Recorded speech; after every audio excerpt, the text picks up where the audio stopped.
You know, I used to think it was an absolute load of bullshit. I really did. And nobody was going to convince me otherwise. So the first person I needed to convince around climate change was my dad.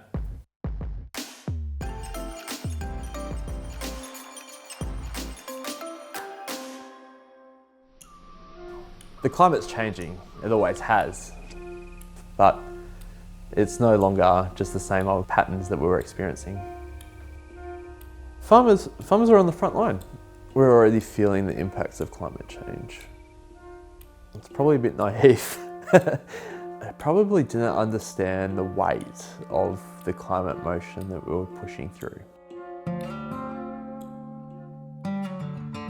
My name's Josh Gilbert, and my family are Warramai people. We've been here for over 60,000 years. My family farm is the remnants of my grandparents' dairy farm.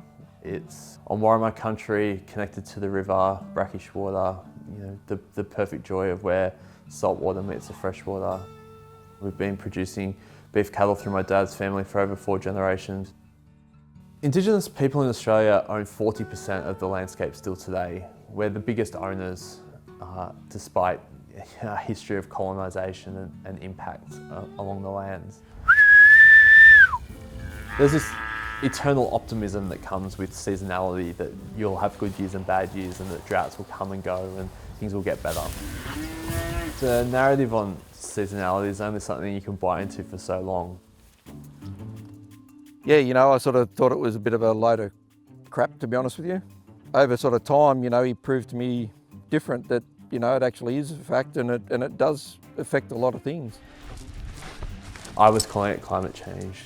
He was calling it a changing climate, and over time, he began to resonate with what I was saying. It got to the point that you sort of couldn't ignore it. We're getting less rain, or we're having extreme rain events. You know, we're getting snow and that where it's never snowed before. You know, I mean, we're getting hotter summers. Hence the last summer that was just up here, you know, we had the major bushfires on top of major drought that we'd been in for 7 years. So the last 12 months for us have been pretty hard. Yeah, it actually, I didn't do very well, to be honest with you. I took it pretty hard. One of the things that I've learned and I'm so proud of is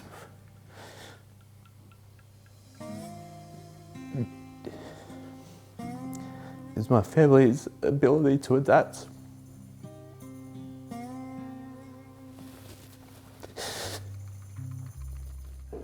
For the first time in our life. He was on his best behaviour and he did well. So it's been a bit of a journey for Andy to actually change his opinion. My dad's a climate advocate.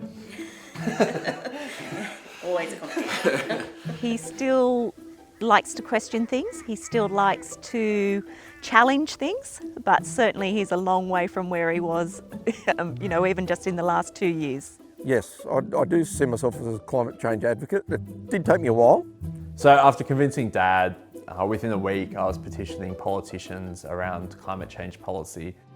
Josh Gilbert is one of the country's most influential young farmers. The 23-year-old put climate change on the agenda at this year's New South Wales Farmers Conference and won majority support. The stance of the organisation before was that we needed a royal commission into whether climate change was real and whether it was actually human-induced. Not quite the views I had at the time. The crux of the motion that we pushed through basically had 2 parts. The organisation accepted that the climate was changing and farmers were on the front line of that, and that we needed to start a conversation around renewables. Yeah, I was very concerned about Josh sticking his neck out. Josh had death threats. He had people wanting to belt him and all this sort of stuff. And at the end of the day, they've all pulled their head in. Josh is still talking about climate change today, bigger and better than ever. That was a huge achievement for him personally, but also just in moving the whole organisation forward and making it a part of what the views were of the wider population. So the motion for me opened up doors that I didn't think agriculture was welcomed. We were able to present at TEDx, we were able to go to the Paris climate change talks, and we were able to have conversations with people like David Suzuki.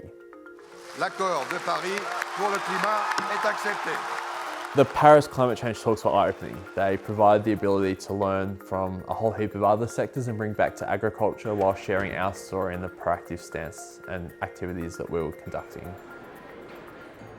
My activism combined with working full-time led to pretty severe burnout.